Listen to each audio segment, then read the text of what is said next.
a minute. Alice never said Nicole was from Mondstadt. Oh, true.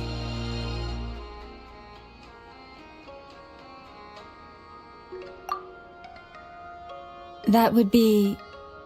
this young lady, then?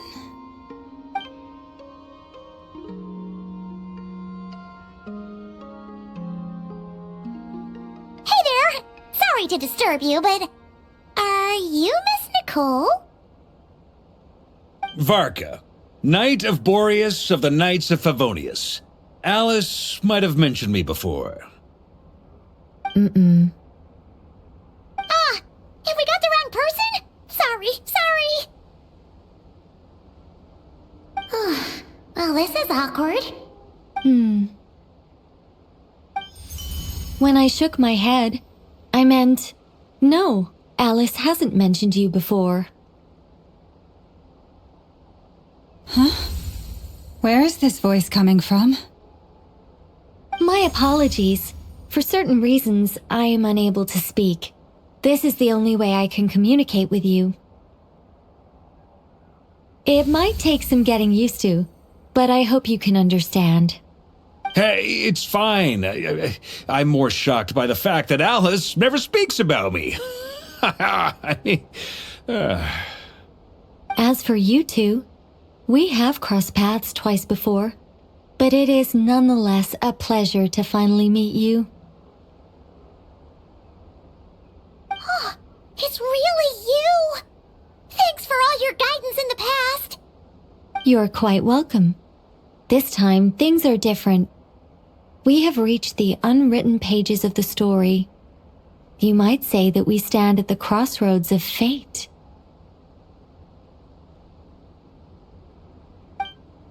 Now then, allow me to formally introduce myself. My name is...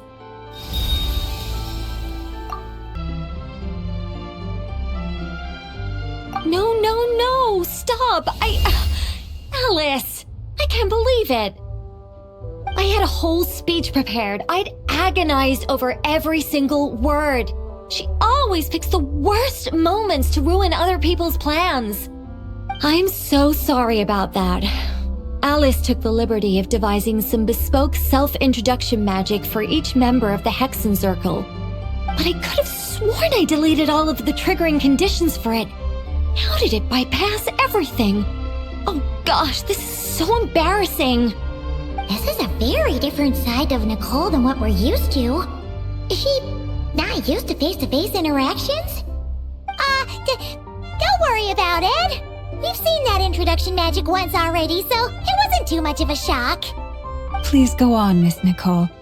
We'd love to hear what you have to say, or, well, communicate. Huh? Are they talking to this lady? But... will you all promise to forget that horrendously embarrassing introduction? Sorry? Embarrassing? When?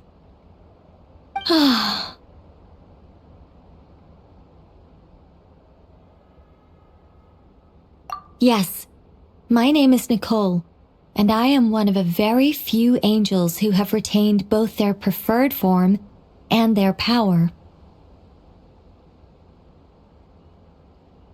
The Traveler and Paimon should be no strangers to this concept. There is another of our kind in Natlan. They call her the Lord of the Night. Right! Paimon remembers her! Yes. Well, I have retained more of my power than she. It's because I don't have a long-term duty to fulfill. To be more specific, no. We'll be here all day if I get into the specifics. Moving on. If I'm not mistaken, you are here because you wish to learn how one might reach the moon beyond the sky. That's right. Is that something you can give us any guidance on? Yes, I do know a way. It began with the Hyperboreans, who lived after the War of Funerary Flame. Blank looks. Maybe I should start with the background of the war. Or maybe not. It shouldn't be an issue. I'll fill in the gaps for you when we have more time. Anyway, after that war ended, the three moons retreated to beyond the false sky. The Hyperboreans were humans I once aided. They accepted the civilization and creations bestowed upon them by the angels. But despite accepting many blessings of the angels, many among them still held on to their faith in the moons. They were reluctant to accept the new order, even after the War of Funerary Flame. They sought to contact the moon goddesses beyond the sky and receive their guidance. But all three had passed away by that point.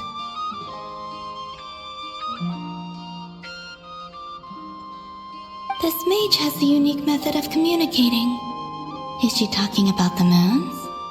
Yes, but they did not know. And so, still they prayed for the moon goddess's mercy.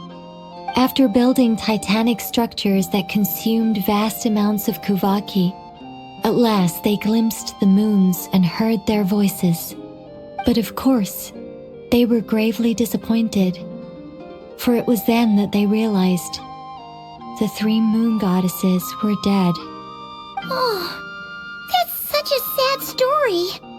It is. Humanity was in a very sorry state at that time.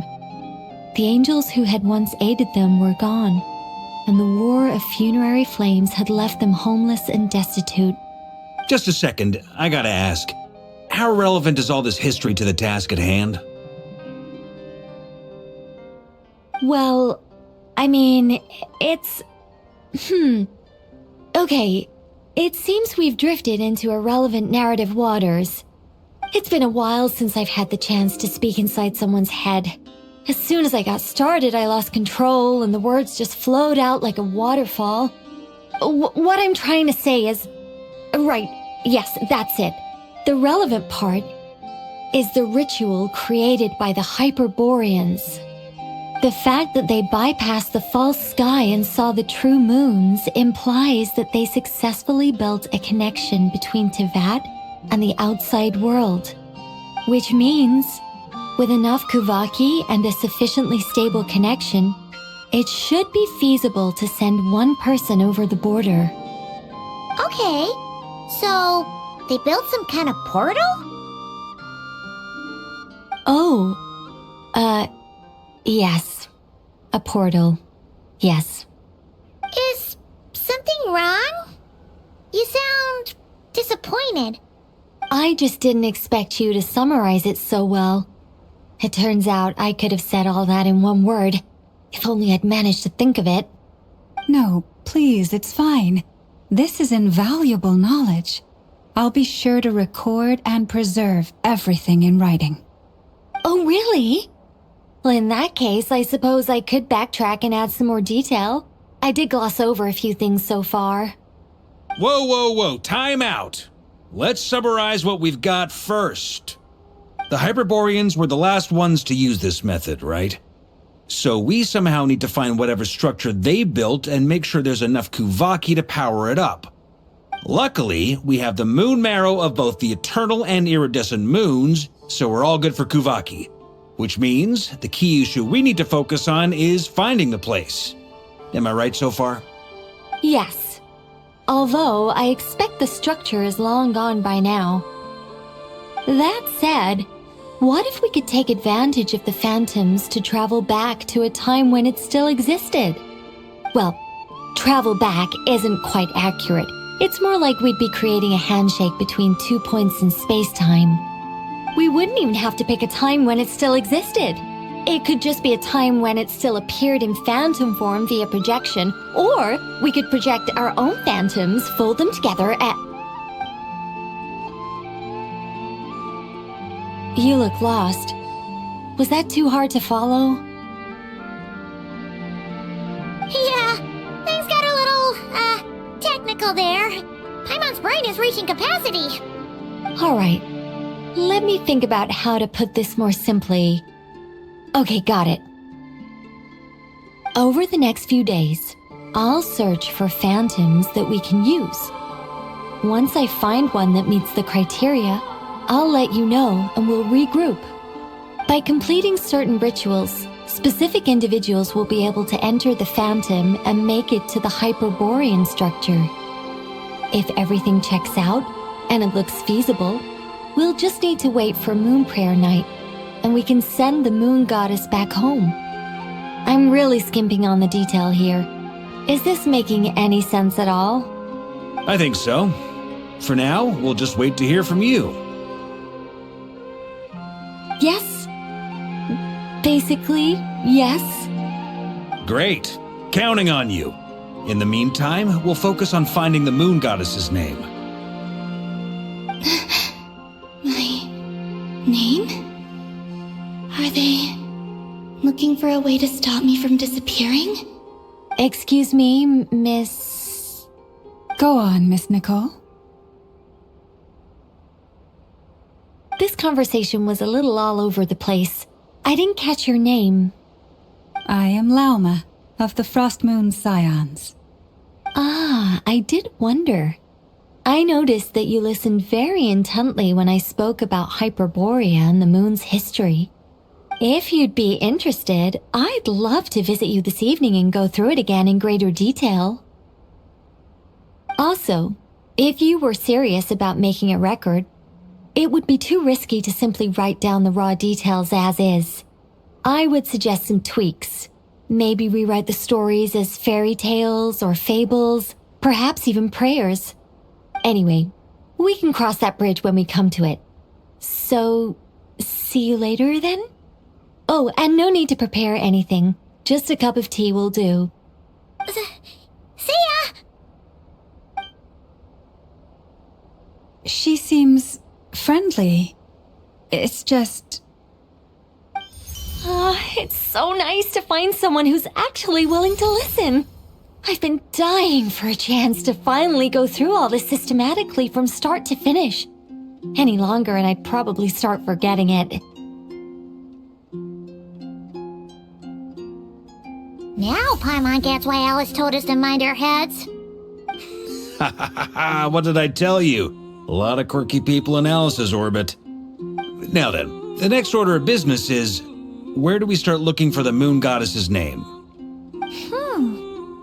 Maybe the rest of what Nicole has to say might give us some clues. Once I've heard her out, I'll summarize the salient points and share them with you all. I'm also inclined to review our other documents. Yes, our faith was first established by our Hyperborean ancestors, but many of the more factually accurate records are from after Kuthar's birth. Sounds like we're gonna follow Columbina's journey through Teyvat, huh? In that case, we'll start by heading to the Frost Moon Enclave. Sounds like a plan. Take this with you. I'll see about getting in touch with the Fatui. It'll probably just be Arlecchino and Sandroni again. They're the only ones who would want to help. Thank you, Mr. Varka. Don't mention it. Honestly, I'm more comfortable dealing with the Fatui than prying into the details of a young lady's childhood. Catch you later. I should follow them, just in case there's some way that I can help.